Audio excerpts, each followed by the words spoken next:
नमस्कार, अटेंशन में आपका स्वागत है और मैं हूं मनोज वर्मा। मध्य प्रदेश में अपनी पकड़ मजबूत बनाने का पूर्व सीएम कमलनाथ पूरा प्रयास कर रहे हैं और उन लोगों को अहम जिम्मेदारियां सौंप रहे हैं जो उनके करीबी और विश्वास पात्र हैं। ये बात जिला प्रभारियों की नियुक्तियों में साफ दिख रही है। कमलनाथ ने जिला प्रभारियों की नियुक्तियों में ज़्यादातर अपने चहेतों को ही मौका दिया है। यहाँ तक कि उन्होंने विंध्य में अजय सिंह तक को दरकिनार कर दिया। रीवा सीधी जैसे जिलों में नियुक्ति करने के पहले कमलनाथ ने अजय सिंह से सलाह लेना भी जरूरी नहीं समझा। अब जिला प्रभारियों की इन नियुक्तियों पर कांग्रेस में ही अंदर खाने विरोध के सुर उठने लगे हैं। अब ऐसे में सवाल भी उठने लगे हैं कि क्या जिला प्रभारियों को नियुक्त कर कांग्रेस ने बड़े नेताओं की निगरानी शुरू कर दी है? क्या क्षेत्रीय स्तर पर स्थापित नेतृत्व की अपेक्षा कर कांग्रेस पार्टी में होने के लगी है? अब कांग्रेस की अंतर्कलह कहां तक पहुंचेगी ये तो आने वाले समय पता चलेगा।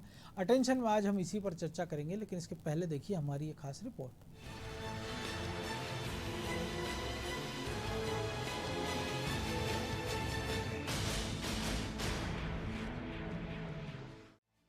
प्रदेश की सियासत में सक्रियता दिखा चुके प्रदेश कांग्रेस अध्यक्ष कमलनाथ ने अब जिलों पर अपनी पकड़ को मजबूत बनाना शुरू कर दिया है। या यूं कहें कि दिल्ली के रास्ते बंद होने के बाद अब कमलनाथ ने प्रदेश में अपनी पकड़ मजबूत करने के प्रयास तेज कर दिए हैं। इसकी शुरुआत जिलों में प्रभारी नियुक्त करने के साथ हो गई है। पीसीसी चीफ कमलनाथ ने पार्टी के संगठन वाले 56 जिलों में प्रभारियों को नियुक्त कर दिया है। इनमें ज्यादातर वो चेहरे हैं जो कमलनाथ के करीबी हैं। सबसे अहम प्रदेश का विंध्य इलाका है, जहां अजय सिंह को दरकिनार करते हुए कमलनाथ ने अपने करीबियों को अहम जिम्मेदारी सौंपी है। रीवा जिले की कमान चौधरी राकेश सिंह चतुर्वेदी को सौंपी गई है। राकेश सिंह बीजेपी छोड़कर कांग्रेस में शामिल हुए थे। अजय सिंह का प्रभाव वाला जिला सीधी में सईद अहमद को प्रभारी बनाया गया है। भोपाल में लखन घनगौरिया, जबलपुर में हिना कावरे, इंदौर में रवि जोशी, सागर में पीसी शर्मा को प्रभारी बनाया गया है। ग्वालियर में अवनीश भार्गव, विदिशा में सुनील सूद, रायसेन में देवेंद्र पटेल, हरदा में निलय डागा को जिम्मेदारी सौंपी गई है। खरगोन में गजेंद्र सिंह राजू खेड़ी को जिम्मेदारी सौंपी गई है। उज्जैन में बाला बच्चन, सिंगरौली में आनंद अहिरवार, सीधी में सईद अहमद, झाबुआ में हमीद काजी, खंडवा में मनोहर बैरागी, मंदसौर में बटुक शंकर जोशी, रतलाम में प्रियव्रत सिंह, गुना में जयवर्धन सिंह और राजगढ़ में राजकुमार पटेल को प्रभारी बनाया गया है। पीसीसी की तरफ से जिलों में नियुक्त किए गए प्रभारियों के जिम्मे प्रदेश कांग्रेस दफ्तर और जिला इकाइयों के बीच समन्वय बनाना होगा। पीसीसी की तरफ से जारी होने वाले दिशा निर्देशों का जिला स्तर पर पालन कराने, गतिविधियों को संचालित करने और संगठन को मजबूत बनाने पर होगा। जिला प्रभारी जिलों में होने वाली गतिविधियों और पार्टी नेताओं के कामकाज की रिपोर्ट पीसीसी को सौंपेंगे। लेकिन कांग्रेस में 56 जिलों में प्रभारी नियुक्त करने को लेकर कांग्रेस में ही अंदरखाने विरोध के सुर उठने लगे हैं। पिछले दिनों अजय सिंह ने जो बयान दिया था उसे इसी से जोड़कर देखा जा रहा है। इसके साथ ही पार्टी के नेता ये भी कह रहे हैं कि कांग्रेस ने जिला प्रभारी को नियुक्त कर बड़े नेताओं की निगरानी शुरू कर दी है। क्षेत्रीय स्तर पर स्थापित नेतृत्व की उपेक्षा कांग्रेस पार्टी में हो रही है। जिला प्रभारियों की नियुक्ति से कांग्रेस की अंतर्कलह आने वाले दिनों में चरम पर दिखाई देगी, मगर कांग्रेस की इस अंतर्कलह पर पूर्व मंत्री सज्जन सिंह वर्मा सफाई देते नजर आ रहे हैं। साथ ही अजय सिंह को भी नसीहत दे डाली। मध्य प्रदेश कांग्रेस कमेटी ने अलग अलग जिलों में कांग्रेस के वरिष्ठ नेताओं को प्रभार दिया है। अब कहीं कहीं होता है, कभी किसी को पसंद नहीं आया, लेकिन ये क्षेत्राधिकार एक प्रदेश कांग्रेस के अध्यक्ष का होता है। गुण दोष के आधार पे वो कद के हिसाब से प्रभारियों का चयन करता है। इसमें कहीं असंतोष की कोई बात मैं नहीं समझता कि है। राकेश चौधरी का खुद का बयान आया है कि वो पिछली गवर्नमेंट में जब हमारी कांग्रेस की सरकार थी उस समय रीवा के प्रभारी मंत्री थे। हम लोग जाति पाति पे विश्वास नहीं करते कांग्रेस। मैं कल भी कहा था कि ना जात पे ना पात पे मोहर लगेगी हाथ पे। उनका जाति का समीकरण भी वहाँ पे फिट होता है और हर व्यक्ति से उनकी जान पहचान है।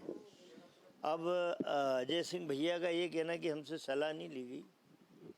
कई बार मैं अजय भैया को लेके गया हूँ कमलनाथ जी के घर कि भैया आप जैसे कद के नेताओं को इस समय साथ में मिलके प्रदेश अध्यक्ष के चलना चाहिए। अब सलाह मांगने हर व्यक्ति के घर तो कमलनाथ जी जाएंगे नहीं, भाई आप बता दें कब दूरभाष यंत्र इतने सशक्त हो गए हैं, मोबाइल, अपन भी अपने को भी बात करना चाहिए। अपन विंध्य प्रदेश के जवाबदार माने जाते हैं, भाई अपनी तरफ से भी सलाह देना चाहिए कि कोई सलाह मांगेगा तभी अपन देंगे। किसी बनिए की दुकान पे गए कि दे यार भैया 1 किलो शक्कर, तभी देगा। सज्जन सिंह वर्मा ने तो साफ कह दिया है कि कमलनाथ घर घर सलाह लेने नहीं जाएंगे। अजय सिंह को खुद कमलनाथ के पास आना चाहिए। वहीं बीजेपी भी कांग्रेस की इस गुटबाजी पर तंज कसती नजर आ रही है। गुट और गिरोह में बटी हुई पार्टी, गुट और गिरोह में कबीलों के नेताओं जैसे अपनी अपनी रियासत पर मठाधीश बनने की जो कोशिश कांग्रेस के नेता करते हैं, जैसे सरगना होता है ना, अलग अलग गिरोह का अलग अलग सरगना, तो अलग अलग एरिया का मैं हूँ इस कबीले का मालिक। तो अजय सिंह जी को लगता है कि रीवा और विंध्य क्षेत्र में तो मेरी रियासत है, वहाँ कमलनाथ जी का आदमी कैसे पहुँच गया। तो गुट और गिरोह में बटी हुई पार्टी में यही होने वाला है। 2 दिन पहले वैसे भी अजय सिंह जी कह चुके हैं कि कमलनाथ जी दोषी हैं कांग्रेस का बेड़ा गर्क करने के लिए, और उसके 2 दिन पहले कमलनाथ जी ने पर्दे में ये बात की थी कि अजय सिंह जी ने डुबा दिया कांग्रेस को। तो अब जब एक दूसरे की रियासत में हस्तक्षेप होगा तो इसी तरह के बयान आएंगे। बहरहाल जिलों का दौरा करने के बाद अपनी पकड़ मजबूत बनाने के लिए कमलनाथ ने जिला प्रभारियों की नियुक्ति की है। 2018 के चुनाव से पहले प्रदेश में कांग्रेस पार्टी कमलनाथ गुट, दिग्विजय सिंह गुट और ज्योतिरादित्य सिंधिया के गुट से पहचानी जाती थी। लेकिन सिंधिया के पार्टी छोड़ने के बाद अब प्रदेश में कमलनाथ ने पार्टी की पकड़ मजबूत कर ली है। जिलों में ये नियुक्तियां 2023 तक के लिए हुई हैं। मतलब साफ है, स्थानीय स्तर पर मुद्दों के साथ उम्मीदवार तय करने तक में जिला प्रभारियों की अहम भूमिका होगी। इसके साथ ही प्रदेश कांग्रेस के अधिकृत ट्विटर पेज का फोटो और पंच लाइन भी एक नई कहानी बयां कर रही है। इसमें कमलनाथ का फोटो लगाया गया है और उस पर लिखा है, जनता खड़ी है साथ, लौट रहे हैं कमलनाथ। इससे बाकी नेताओं के फोटो नदारद हैं और ये संदेश देने की कोशिश है कि मैं प्रदेश में ही रहूंगा और अगला चुनाव मेरे नेतृत्व में होगा। इससे वो पार्टी के बाकी नेताओं को भी ये संदेश देने का प्रयास कर रहे हैं कि वो ही अब पार्टी के इकलौते और सर्वमान्य नेता हैं। उनकी ये कवायद क्या रंग लाएगी ये देखना दिलचस्प होगा, लेकिन लड़ाई कांग्रेस में रोचक होने वाली है। ब्यूरो रिपोर्ट, अनादि टीवी।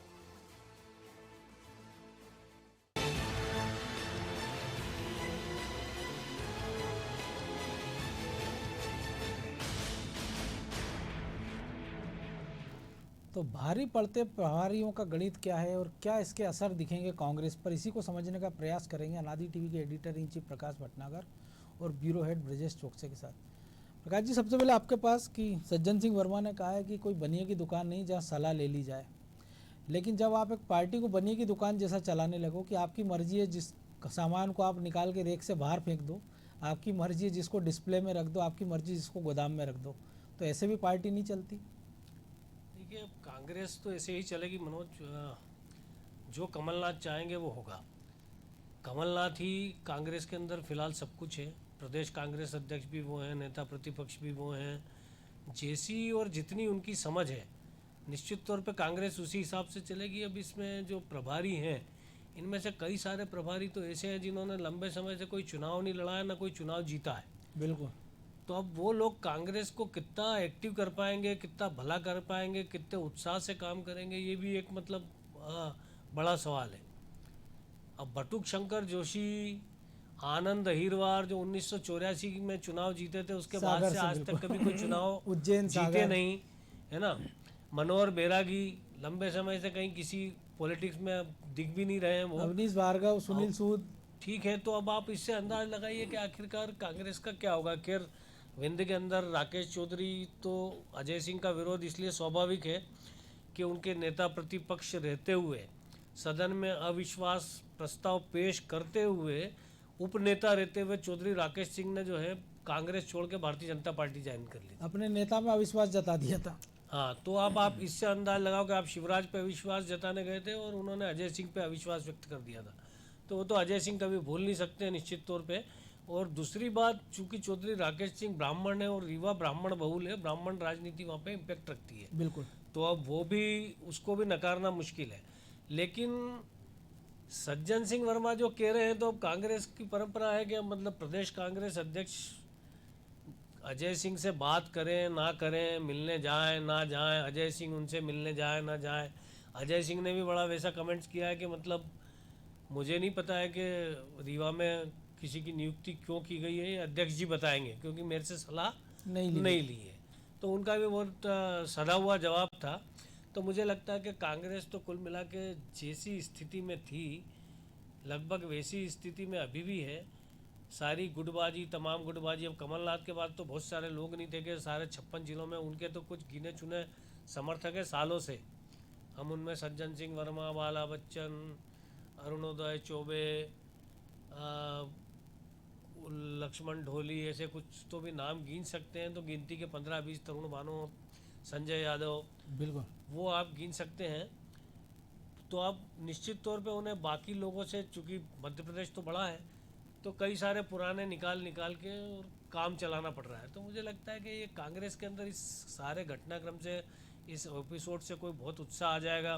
कांग्रेस ने जनता खड़ी है साथ, आ रहे हैं कमलनाथ, ये एक नारा तो बना दिया है, लेकिन लौट जनता रहे हैं। कहाँ खड़ी है? जनता लौट रहे हैं कांग्रेस से के भी साथ एक खड़ी आशा है कि वो मध्य प्रदेश लौट रहे हैं, ये दिल्ली केवल लौट रहे दमोह हैं। उपचुनाव के नतीजे से अगर कांग्रेस इस नतीजे पर पहुंच गई है, तो मतलब मुझे बड़ा ताज्जुब है, क्योंकि अभी हाल जो और 2 चुनाव होंगे, उनमें से एक सीट है जोबट और एक है पृथ्वीपुर। इन दोनों पे भी कांग्रेस यदि चुनाव जीत जाए, जो कि मुझे लगता है कि जीत भी सकती है, तो भी आप इस बात की कल्पना न कुल करें 5 होना है, कि एक 2023 लोकसभा का भी में, चुनाव है, खंडवा का। हाँ खंडवा का इलेक्शन तो ये अलग चीज़ है, लेकिन मैं तो केवल वो बात कर रहा हूँ जहाँ पे पृथ्वीपुर और जोबट दोनों जो जो है कांग्रेस के गढ़ है। की, हाँ गढ़ है। और पृथ्वीपुर तो व्यक्ति के तौर पे ठाकुर ब्रजेंद्र सिंह का गढ़ था, बिल्कुल और झाबुआ में जोबट कांग्रेस का गढ़ रही है, लेकिन उस गढ़ को भी बीजेपी ने तोड़ा है। लेकिन चूंकि वहाँ पे अभी कलावती भूरिया का निधन हुआ है, तो निश्चित तौर पे उनके प्रति सहानुभूति का फायदा कांग्रेस को मिलेगा दोनों जगह।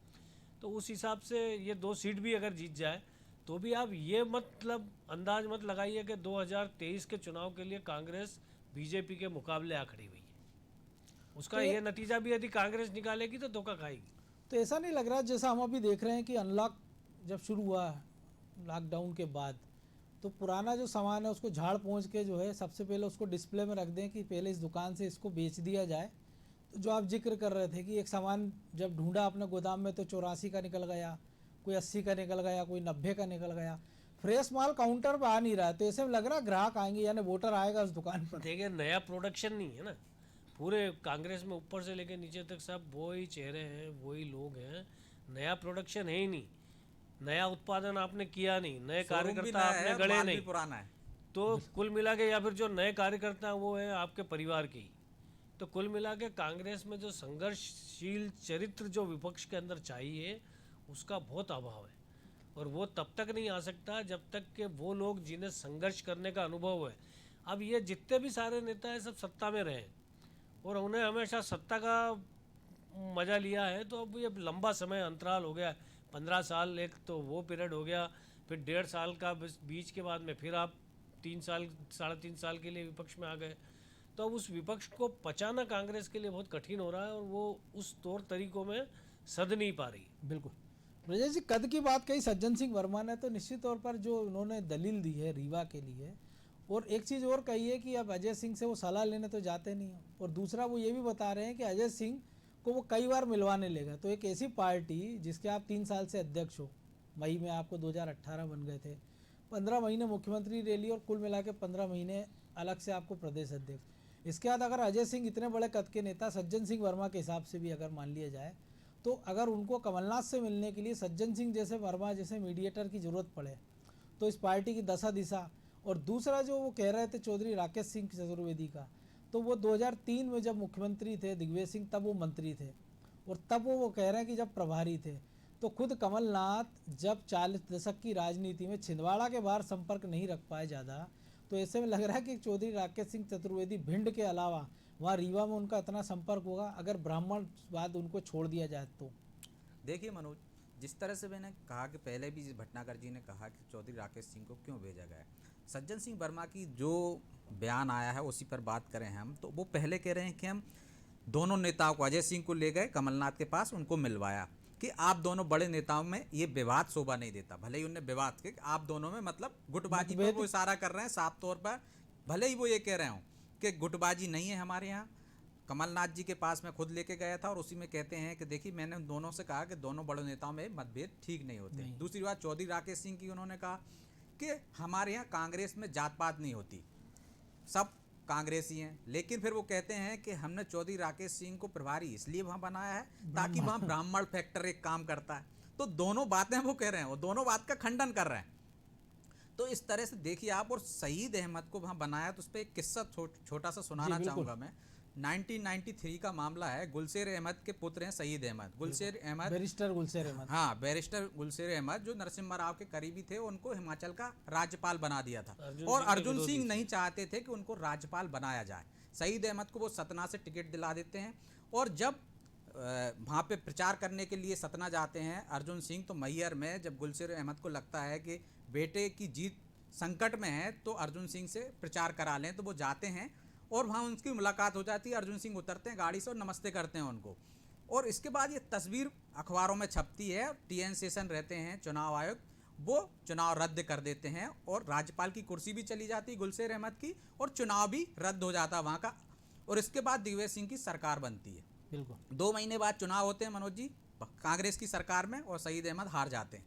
तो सईद अहमद के पिताजी का और अर्जुन सिंह का विवाद उस दौर से है, उनमें शीत युद्ध लगातार जारी रहा। अब सईद अहमद को यदि सीधी का आप प्रभार बना रहे हो तो क्या संकेत दे रहे हो? सीधा सीधा कि वहाँ पे आप अजय सिंह राहुल को कमज़ोर करना चाहते हो। यदि रीवा में आप चौधरी राकेश सिंह चतुर्वेदी को प्रभारी बना रहे हो तो निश्चित तौर पर वो जग जाहिर है, ताज़ा मामला है। विधानसभा में वो नेता प्रतिपक्ष थे जब किस तरह से चौधरी राकेश सिंह जाके भाजपा के साथ शामिल हो गए तो अविश्वास प्रस्ताव किस तरह से गिरा था। तो दोनों ही लोगों को यदि आपने वहाँ का प्रभारी बनाया, खासकर अजय सिंह के प्रभाव वाले क्षेत्र में, तो निश्चित तौर पर आप संदेश दे रहे हो। एक तो संदेश साफ है कि आप अभी सर्वोपरि हो मध्य प्रदेश में, और आगे जिस तरह से ट्विटर में वो भी दिखा रहे कांग्रेस का कि आपके नेतृत्व में चुनाव लड़ा जाना है, तो कोई ऐसा दूसरा कोई खेमा तैयार ना हो या ऐसा गुट तैयार ना हो उसको नेस्तनाबूद। दूसरी बात, इस सूची में एक और बताना चाहूँगा मनोज जी, दिग्विजय सिंह को कहीं भी नाराज करने की कोशिश नहीं की गई। आपने गुना का प्रभाव जयवर्धन सिंह को दिया, राजगढ़ का प्रभाव आपने उनके राजकुमार पटेल को दिया। समर्थक को एक चीज तो साफ है कि दिग्विजय सिंह से अभी या तो कमलनाथ पंगा नहीं लेना चाहते हैं या दिग्विजय सिंह के साथ मिलकर चल रहे हैं, या कहें एक साथ सारे मोर्चे नहीं खोलना चाहते। दिग्विजय सिंह, कमलनाथ और सुरेश पचौरी भी, ये तीनों मतलब अभी भी सामंजस्य बना हुआ है। लेकिन अजय सिंह को क्यों दरकिनार किया जाता है, ये सबसे बड़ा सवाल है। प्रकाश जी, अजय सिंह को दरकिनार कर रहे हैं, लेकिन आपको लग रहा है कि अगर कमलनाथ वाकई लौट रहे हैं 2023 में तो अकेले लौट आएंगे वो? क्योंकि मतलब आप जिस प्रकार से अपने छत्रपों को निपटाते जा रहे हैं, क्योंकि एक तो बचे नहीं है और जो कुछ बचे हैं, देखिए 15 साल की एंटी इनकम्बेंसी के बाद सरकार के खिलाफ उपजे आक्रोश को जिस तरह से भुनाना था तो पूरी कांग्रेस के मिलके नहीं भुना पाई। तो अब अगर कमलनाथ अकेले अपने दम पे, तब तो आपके साथ में जो है ज्योतिरादित्य सिंधिया जैसा ओरिएटर था जिसकी आक्रामक भाषण शैली भारतीय जनता पार्टी शिवराज नरेंद्र मोदी के खिलाफ लोगों को आकर्षित करती थी। अब ये कमलनाथ का जो है मतलब कोई मास लीडरशिप अगर है कमलनाथ के अंदर, तो वो तो मुझे आज तक कभी दिखाई नहीं दी कि कमलनाथ जन नेता जिसको कह सकते हैं। वो दिग्विजय सिंह फिर भी संगठन में बहुत मजबूत पकड़ रखते हैं। कमलनाथ की न संगठन में पकड़ है, न जनता में पकड़ है, न उनका राजनीतिक प्रबंधन मजबूत है। ये सब मैं इस आधार पे कह रहा हूँ कि आप सिर्फ छिंदवाड़ा में तो बहुत मजबूत है, लेकिन छिंदवाड़ा के बाहर आप मजबूत नहीं है, क्योंकि आपका पूरा ध्यान हमेशा सिर्फ छिंदवाड़ा पे रहा। लेकिन पूरे मध्य प्रदेश के आप कभी नेता रहे नहीं हैं। मध्य प्रदेश में आप मुख्यमंत्री बन गए, उसके बावजूद आपने कोशिश नहीं की कि आप पूरे मध्य प्रदेश के मुख्यमंत्री कहलाएं। तब भी आपकी पूरी ध्यान जो है छिंदवाड़ा तक सीमित था। तो मुझे लगता है कि कमलनाथ आज भी मध्य प्रदेश के नेता नहीं बन पाए। कांग्रेस के नेता तो वो हैं, कांग्रेस के नेता तो कांग्रेस आला कमान की इच्छा पे निर्भर करता है कि कौन बने, उसमें जनता की इच्छा का कोई ज़्यादा वेटेज नहीं है। किसी भी पार्टी के अंदर राजनीतिक दल में उसके कर्ता धर्ता तय करते हैं कि कौन उस पार्टी को चलाएगा। लेकिन बेहतर नहीं होता कि जो प्रभारी इन्होंने बनाए उसके पहले वे कम से कम एक जिले में खुद चले आते हैं? अगर आप मुख्यमंत्री थे, बिजी थे, जा रहे हैं तो पहले घूम लेते, एक फीडबैक लेते। क्योंकि अब ये होगा कि एक ऐसा आदमी जिनका आपने जिक्र किया कि वो 3 दशक बाद किसी जिले में जाएगा, फिर वो बताएगा ये जिला अध्यक्ष तो ठीक काम नहीं कर रहा है, क्योंकि उसकी अपनी जमीनी पकड़ है नहीं, उसके अपने जिले में उसकी पूछ परख नहीं, तो वो एक नए जिले में जाएगा, एक नई गुटबाजी पैदा करेगा। जमीनी पकड़ भी नहीं है, संगठन का काम करने का अनुभव भी नहीं है। बिल्कुल। मतलब ऑर्गेनाइजेशन में किस ढंग से काम किया जाता है इसका भी अनुभव इनमें से बहुत सारे लोगों को नहीं है। अब 15 साल से तो चौधरी राकेश सिंह जो है कांग्रेस में अभी जुम्मा जुम्मा आए पिछले चुनाव के समय, बिल्कुल। तो आप इसी से अंदाज लगाओ कि वो तो इतने लंबे समय से कांग्रेस से बाहर थे, भारतीय जनता पार्टी में थे और अपने भिंड के अंदर अपनी राजनीतिक जमीन मजबूत नहीं रख पाए। कुछ तो चुनाव आप, हार गए, हाँ, भाई आप हार वो गया। रीवा में जाके कांग्रेस को कहाँ मजबूत कर पाएंगे? जो आप अपनी खुद की राजनीतिक जमीन खो चुके हो, तो आप वहाँ जाके अपनी राजनीतिक जमीन कैसे तैयार करोगे? कांग्रेस के लिए कैसे तैयार करोगे? और इन प्रभारियों को जिम्मेदारी है कि वो मंडलम और सेक्टर वाइज को पुनर्गठन करेंगे, तो कहाँ से कैसे लोगों को रखेंगे? यदि अजय सिंह से बात अर्जुन वो नहीं करेंगे, चौधरी राकेश सिंह तो या ये शहीद बिल्कुल, अहमद, तो कैसे नियुक्तियां तो होंगी? ये जो आप कह रहे हैं ब्रजेश जी, निश्चित तौर पर तो आप अगर अजय सिंह से जैसे सलाह मशवरा की बात कर रहे हैं या नहीं भी ले रहे हैं आप, या उनको निपटाने के लिए आपने बिठा दिया, तो एक तरफ आप कहते हो कि कांग्रेस की हार का जिम्मेदार विंध्य है कि वहाँ से पर्याप्त सीट नहीं मिली, फिर विंध्य में आपके पास नेता नहीं बचा आप कोई कि ले देकर अजय सिंह एक बड़े नेता बचे हैं, या बाकी जो हम जो देख रहे हैं कि छोटे मोटे नेताओं को उभारने की कोशिश है। तो इसके सहारे आप कैसे उस बिंदु में पेड़ पसारेंगे जहां पर बीजेपी ने एक पक्की घुसपैठ कर ली है और लगातार 3-4 चुनाव का हम देखें, एकाधिक चुनाव को छोड़ दें तो लगातार बीजेपी को सफलता मिल रही है। और ये दोनों फैक्टर काम आएंगे, क्योंकि अगर विंध्य हार के लिए जिम्मेदार है आपकी सरकार जाने के लिए विधानसभा में, तो लोकसभा में जो हार हुई है उसकी जिम्मेदारी किसकी है?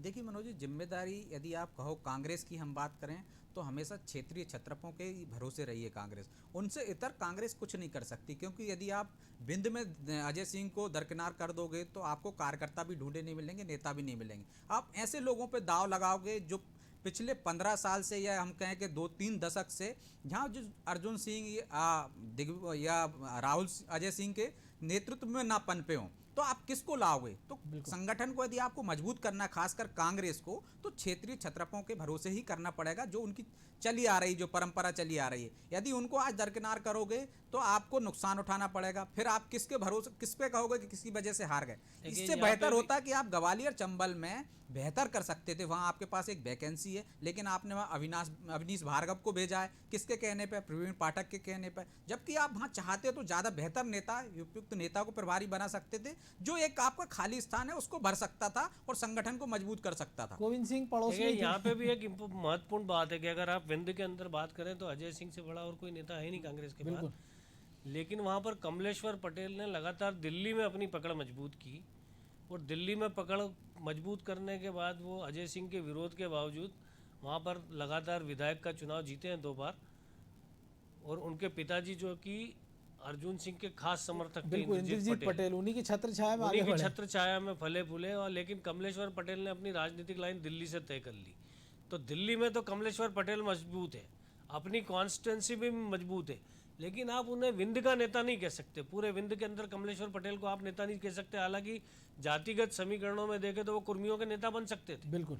लेकिन उन्होंने भी ऐसी कोई कोशिश नहीं की है, क्योंकि उनकी पढ़ाई लिखाई, शिक्षा दीक्षा, वो सब चीज़ें अलग तरह की है, उनकी राजनीति का स्तर अलग तरह का है। लेकिन वहाँ की ज़मीनी राजनीति की समझ आप इसलिए नहीं कह सकते क्योंकि आप इंद्रजीत पटेल के असर से आप अपनी कॉन्स्टिट्यूंसी में तो मजबूत हो सकते हो, आपने खुद भी अपना बहुत अच्छा प्रभाव स्थापित किया हो सकता है, लेकिन पूरे विंध्य में आप अपनी उस जात समाज के नेता नहीं बन सकते।